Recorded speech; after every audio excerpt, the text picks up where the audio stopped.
Good morning, everyone. Welcome to our Facebook Live. Let's Talk Health with Mariposa Community Health Center here in Nogales, Arizona, as part of our community education campaign to engage our community members to learn information about healthcare, which is important. So welcome. My name is Pereira. I'm the Chief Medical Officer at Mariposa Health Center. With me is my esteemed colleague, Dr. Phil Williams, pediatrician and the Associate Medical Director. Welcome, Dr. Williams. Thank you, as always. Thank you. For today's session, we wanted to touch on two interventions that we consider to be high yield in terms of health outcomes, in terms of life saved. One is a vaccine, and the other one is a screening test for lung cancer. And we know that there are vaccines that are very effective. I think we know what those are. In this case, there's one in particular that is not discussed very often, but that we administer at certain age groups, and that's the meningococcal vaccine. It's a vaccine to reduce the risk of a very serious infection. In some cases can be very serious, in some cases can be lethal. Not that common, but lately we've seen an increased number of cases in certain groups, particularly those who are not vaccinated. Meningococcal is a bacteria called Neisseria meningitidis that we learn in medical school. It can cause, in some cases, fairly minimal infection. In some cases, we identify blood cultures positive for Neisseria and patients not very ill, but in some cases it can be deadly. And we know what those groups of patients are, and the vaccine has been demonstrated to be highly effective. And what we do recommend that you take a moment to listen to Dr. Williams in just a moment. He's going to cover the vaccine itself, the groups that tend to be at high risk, and particularly at certain age groups when they go to the college, where there are college dorms, congestion, because this is a bacteria that can be transmitted through the respiratory route. So with that, we're going to begin with meningococcal vaccine. Dr. Williams, tell us about the vaccine and what is it that our community needs to know. Thanks again. I'm so glad we're talking about this. As you said, meningitis is a big deal. It can cause death. I've seen, several cases of severe illness. So it's definitely an important topic. So typically the meningitis vaccine is given in a couple different age groups. It's given at age 11, and then it's given again at age 16. There are exceptions. So the vaccine can actually be given as early as age 2 months. And really it's meant for those little babies, for those that are high risk. So what is high risk? Those are kids that have something called complement deficiency, which is deficiency in your immune system, kids that have HIV, kids that have sickle cell anemia or don't have a spleen. All those age groups are obviously high risk and need it. But then also kids that are going to travel to certain areas. So if you travel to what's called an endemic area or in areas that there are an outbreak, or even here in the U.S., places that there's an outbreak, it's also important to get the vaccine. And, the CDC has a really good site in terms of countries and in terms of what vaccines you need and different risk. So I highly recommend prior to travel to another country to check to see what the CDC site says. There's a classic example of pilgrims for the Hajj.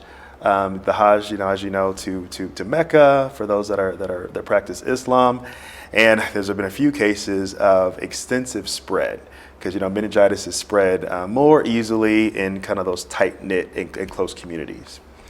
And what Dr. Williams is saying, lo voy a decir en español. Bienvenido a Facebook Live con Mariposa Health Center. Mi nombre es Pereira, mi compañero el Dr. Phil Williams. Hoy vamos a hablar de dos tópicos. Pensamos que son muy importantes, muy relevantes para lo que hacemos. El primero es la vacuna contra un tipo de meningitis causada por el meningococo, que es una bacteria que puede penetrar la sangre, puede penetrar las capas del cerebro y a pesar de que no es muy común, puede causar enfermedades muy serias. Y el segundo tópico es hacer las pruebas necesarias para diagnosticar cáncer del pulmón. Nos estaba diciendo el doctor Whelan que la vacuna es importante para ciertos grupos, pacientes jóvenes que tienen problemas del sistema inmunológico, particularmente deficiencias de un químico en la sangre que se llama complemento, pacientes que tienen problemas con el vaso, que es un órgano que nos ayuda al sistema inmune, y adolescentes que van a ir a los dormitorios en las universidades. Pero también hay ciertos grupos que están en riesgo cuando viajan a Arabia Saudita para ciertos eventos de tipo religioso, donde se han documentado varias situaciones donde pacientes han desarrollado la enfermedad. El doctor Williams recomienda, hay una página de web, el cdc.gov, donde uno indica el país o la región donde va a visitar y repasa las vacunas necesarias. And you know, there's 3 types of meningitis vaccine currently. The first type is what's called the quadrivalent vaccine, quad meaning 4. So it basically covers 4 types of, or we call them serotypes, but 4 strains of meningitis. So it's the A, C, W, and Y strains.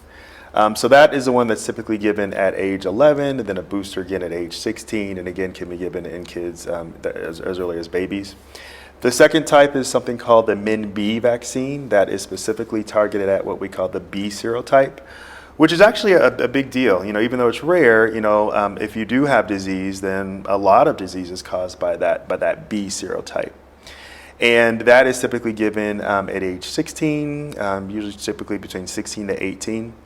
Even though the CDC doesn't have it as a required vaccine, it is highly recommended by pediatricians to get both, to get the quadrivalent and the MenB.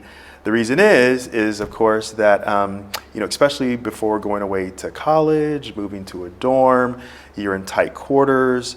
Also, people that are going to go to the military, they're also in tight quarters. You know, the risk of spread is there, so you obviously want to be as well protected as you can. And then the third type is what we call the pentavalent vaccine, which essentially is a combination of the two. So it covers 5 serotypes, so A, B, C, Y, and W. And that vaccine is typically given for kids, for instance, at age 16 that may have not gotten that first quadrivalent vaccine. You can essentially get them both at the same time. Or it can also be given as early as age 10 years old in kids that are high risk. El doctor Williams está mencionando que hay varios tipos de vacunas. La primera es la que hemos tenido por mucho tiempo, que protege contra 4 serotipos, el A, C, W y Y. La más común se administra empezando más o menos a los 11 años. Hay otra vacuna contra el serotipo B, que es el más común, y esa se recomienda más o menos como a los 16, 17, 18 años. Y la última que acaba de salir es la pentavalente, que tiene todos los serotipos, y esa se da un poquito antes. Yo creo que lo mejor es cuando los pacientes visiten al doctor, que pregunten si son elegibles para este tipo de vacuna, particularmente si no han recibido la vacuna en los 11 años o 12 años. Pero de todas maneras es bueno repasar este tipo de protección, más cuando la persona se está haciendo una prueba o un examen físico antes de ir a la universidad. Mm-hmm. So, you know, meningococcal disease can be very severe. The one that we always worry about is meningitis. Can you review the symptoms of meningitis? People should recognize those. But, you know, it shows the importance of this vaccine. It's tragic when a young person gets meningitis. That could have been prevented by the vaccine, and meningitis can have very severe consequences. Of course, of course. So, you know, the symptoms of meningitis really does vary. And first, you know, meningitis, as you know, is an infection of the meninges, or essentially the lining of the brain. So the symptoms actually vary by age. So the classic symptoms in older kids or in adults is that one, they're likely going to be ill appearing. They also may have fever. Neck rigidity is a common one. So typically there's certain maneuvers that ER doctors that will even do in the clinic to try to essentially stretch the meninges to see if it elicits pain. It can also sometimes cause headache, sometimes called sensitivity to light. In little babies, the symptoms are a little bit different. In residency, they teach us that babies, they whisper, they don't yell. So what does that mean? It means that sometimes the symptoms are a lot more subtle. So essentially, any major change from baseline for a little baby. So for instance, in babies that their fontanelle is still opening or their soft spot, they can have bulging of their soft spot. They can also be extremely fussy. They cannot feed. And again, high fevers is another one. So, in terms of the diagnosis, typically what we do if we suspect it is that we do what's called a lumbar puncture, where we essentially take out a little bit of fluid from the cerebral spinal fluid with a needle. We send it out to the lab and we see if it grows anything. Una de las razones que estamos hablando de esto es que las consecuencias de meningitis o inflamación de las coberturas del cerebro puede ser muy serio en infantes. Los síntomas son un poquito más difícil de reconocer, pero irritabilidad, no comer, vómito y la fontanela un poquito más tensa. En adultos es fiebre, dolor de cuello y a veces la habilidad de pensar está afectada y algunos pacientes desafortunadamente se enferman mucho, terminan en el hospital y un porcentaje termina con una deshabilidad muy, muy importante. Le recomendamos la vacuna del meningococo, por favor, cuando vaya con el doctor, empezando a los 11 años, tenga una discusión con el doctor acerca de cuáles las recomendaciones para este tipo de vacuna. Anything else you'd like to add? No, I think okay, that'd be great. So the second topic is about lung cancer screening. Another high-yield intervention that we now offer is being available for several years, and we know that lung cancer is probably the most lethal cancer that we suffer from. Typically occurs in people who smoke, have a risk factor, but lately we're seeing some mutations that lead to lung cancer at a young age. We've seen that. But we do have now technology that is being proven to be effective, and that's what we call a low-dose CAT scan. We use this as a screening, meaning patients with no symptoms. Estoy hablando de que ahora tenemos la tecnología para hacer el diagnóstico de cáncer del pulmón a una etapa temprana donde todavía hay oportunidad de tratamiento efectivo. Es utilizando una tomografía de dosis baja en pacientes de alto riesgo. Y en este momento la información que tenemos es muy específica. Estamos hablando de pacientes entre 50 y 80 años que han fumado por lo menos lo que llamamos en inglés 20 pack years, o 20 años de caja o de cajetilla. Ese es el número de cajetillas que el paciente ha fumado diario, multiplicado por el número de años, y en este momento se recomienda 20, y que continúan fumando o han dejado de fumar en los últimos 15 años. So the criteria for lung cancer screening is very specific. It's not for everyone. That's what the data shows from the large study. So 50 through 80, a history of 20 pack years of smoking, which means the number of packs per day multiplied the number of years smoking, and then either currently smoking or having quit within the last 15 years. Most plans cover lung cancer screening. Medicare does, and most commercial plans. We advise patients to check with their plan to verify that it's covered. Most plans cover the entire screening process. It's recommended yearly, and it does save lives. Again, it's not for everyone. It's only the high group category that I just mentioned. The report will come back to the doctor as normal, abnormal, or indeterminate. The normal one is normal, and should be repeated the following year. If the patient is still smoking, we do still recommend smoking cessation, of course, and we'll document that in the medical record. If it's abnormal, then the doctor will look at that and determine what the next step. In some cases, a follow-up CT is needed. In some cases, a referral to a lung specialist for additional imaging, and in some cases, a lung biopsy will be needed, and the same thing with the terminate. Se recomienda esta tomografía anual para pacientes de alto riesgo. Como dije anteriormente, no es para todos los pacientes, únicamente para el grupo que acabo de mencionar. El reporte le llega al doctor como normal, no es normal o indeterminado. Normal, se recomienda al año siguiente la prueba. Si el paciente todavía fuma, se recomienda que el paciente deje de fumar. Si no es normal, entonces el doctor ve el reporte y decide cuál es la normalidad y decide cuál es el próximo paso, incluyendo un referido a un pulmonólogo para otras imágenes o una biopsia del pulmón, indeterminado, algo similar. It's really important to quit smoking at any stage. So far, it's required that the patient sees the doctor in the office for a face-to-face visit.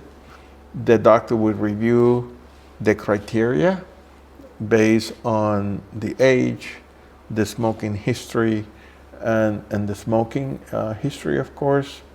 And then they will code it properly, and then he or she will order the CAT scan to be done. So keep in mind when you see the doctor, review what you're eligible for in terms of cancer screening. I think over time, our screening modalities have increased. So we have screening for cervical cancer in women. We have screening for breast cancer in women. Now we have screening for lung cancer in both men and women. We have screening for prostate cancer with shared decision making in certain age groups. And so on. So I think our ability to detect cancer at an early age has increased. We do recommend that when you visit the doctor, review those recommendations and ask the doctor if they qualify for lung cancer screening. So with that, I think we're going to conclude our session today. We want to keep it relatively short para nuestra audiencia. Quiero indicar que ahora tenemos la tecnología para hacer las pruebas de cáncer del pulmón, cáncer del cuello de la matriz, cáncer del seno y realmente cáncer de la próstata. Es importante hacer preguntas para ver si un paciente es elegible para esas pruebas.